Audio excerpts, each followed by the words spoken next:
name is Doniscal Diaquino, and today we're talking about mixtures. So first up, the concept of mixtures is two substances physically combined within each other, fusing them to make a new substance. After that, you can either repeat the process by initially using the new substance and get another substance and fuse it together once again to make a new substance. This process can either be repeated how much as you please. Maybe even hit the chance and discover a newly found thing or substance. Like other most scientific topics, it also has more in it. So let's move on to solute, solvent, and solution. Solute, solvent, and solution is a type of mixture that revolves around dissolving a substance to fuse them or mix them together. An example of solution is a simple experiment called saltwater experiment. Using salt and water can make a solution. The components of solution is firstly solute. Solute is a substance that dissolves the other substance. In this case, it's the water, dissolving the salt once you put the salt in. Solvent, on the other hand, solvent is the substance that gets dissolved by the solute. In this case, it's the salt, that's the solvent, since it's getting dissolved within mixing it with water.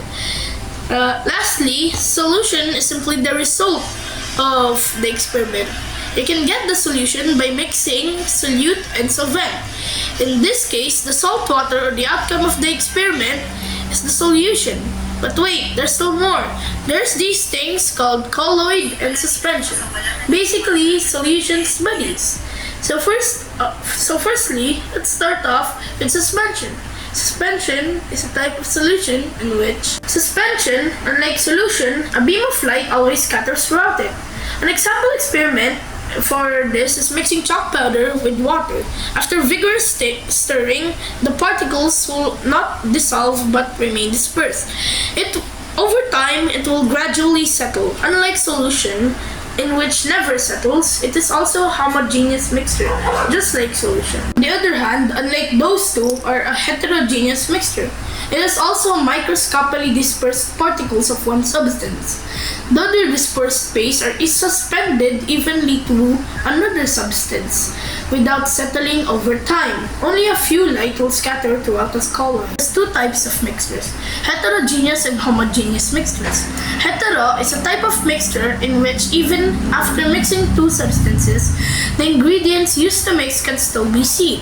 Homogeneous, on the other hand, will not be able to see the ingredients after mixing, which is common in most mixtures. Well, now let's do a little experiment. So right now we're gonna conduct an experiment using chalk powder and a glass of water, which I think is just right enough for this amount of chalk powder.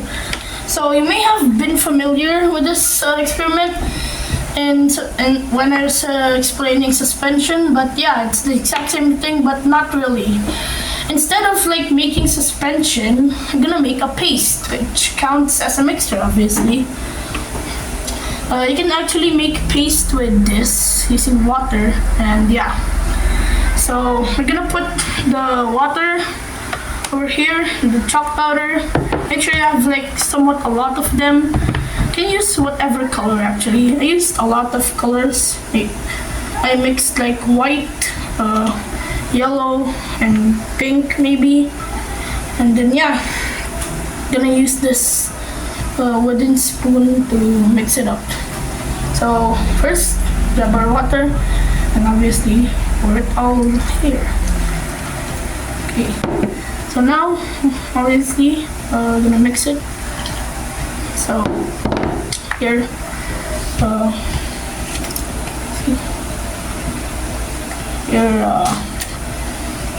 gonna mix it together.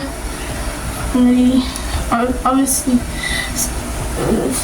I've actually done this before, but actually turned out somewhat of a cement or a temporary version of cement. So you can see it's turning slowly into paste. The more we mix it, it usually takes around 30 seconds or a minute and 30 seconds actually, or maybe even just a minute. So obviously, because I mean, it depends on how much chalk powder and water you use. The more water you use, the more sticky it gets, or hard maybe. And yeah, but if you put less water, it's gonna be just watery, obviously. So here, I'm gonna mix it, and now it's a little more finishing stirring. Just stir it, and now we're gonna test this on a wall.